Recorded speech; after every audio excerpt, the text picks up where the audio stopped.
6h du matin, beaucoup peinent à s'arracher de l'oreiller. Christophe Liamas, lui, est déjà basket aux pieds. Chaque jour, cet athlète de haut niveau court en moyenne 16 km. 90 minutes de foulée qu'il achève à peine essoufflé.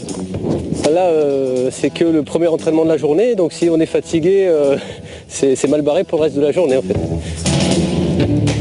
Le temps d'avaler une tartine, d'accompagner ses 5 enfants à l'école, il reprend son élan et troque ses baskets contre le maillot. Sa vie n'est pas un marathon, mais un ultra-triathlon. Le triathlon classique, c'est le légendaire triathlon d'Hawaï, c'est 3 km 800 en natation, 180 en vélo et un marathon. Et moi, maintenant, j'en suis au décatriathlon, c'est-à-dire 38 km de natation, 1800 en vélo et 10 marathons, c'est-à-dire 422 km en course à pied. Un sport extrême auquel il consacre toute sa vie, toute son énergie depuis plus de 20 ans. En 2006, au championnat du monde de décatriathlon, il se hisse sur la 3e marche du podium. 9 jours, 37 minutes et 52 secondes d'endurance et d'efforts physiques intenses. Ce qui me plaît, c'est que il y a peu d'hommes qui ont marché sur la Lune et il y a 45 personnes qui ont terminé un décatriathlon. C'est vrai, je ne vais pas vous mentir, être quelque part à l'échelle de l'humanité, à ma petite échelle un peu hors du commun, c'est vrai que ça me plaît. Pour lui, une sacrée revanche. Petit, il souffrait de rachitisme. Adolescent, faisait de l'hypertension. Pour sauver son cœur, il a armé son corps. De sa faiblesse est née sa force, une détermination qui ne vacille pas, même quand le corps menace de flancher. Dans l'entraînement, il y a des jours, de toute façon, tous les jours on a mal quelque part, on est fatigué, on s'entraîne sur la fatigue. Et on pense à l'objectif et puis on va chercher les ressources mentales au plus profond de soi-même.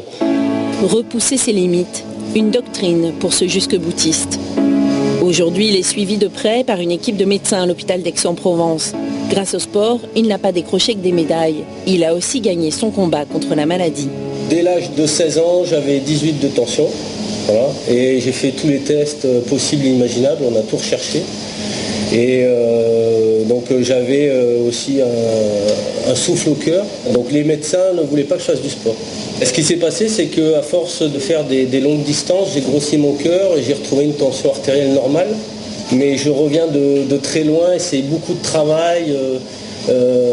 C'est-à-dire que je ne pense pas que j'étais prédestiné à faire ça. C'est plus avec la volonté que je suis arrivé à faire ces distances. À 43 ans, Christophe en a encore sous la pédale.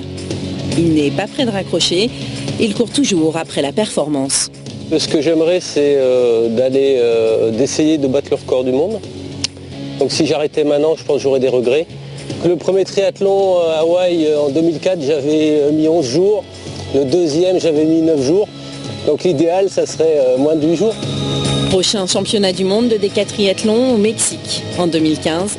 Ce sera sans doute son dernier.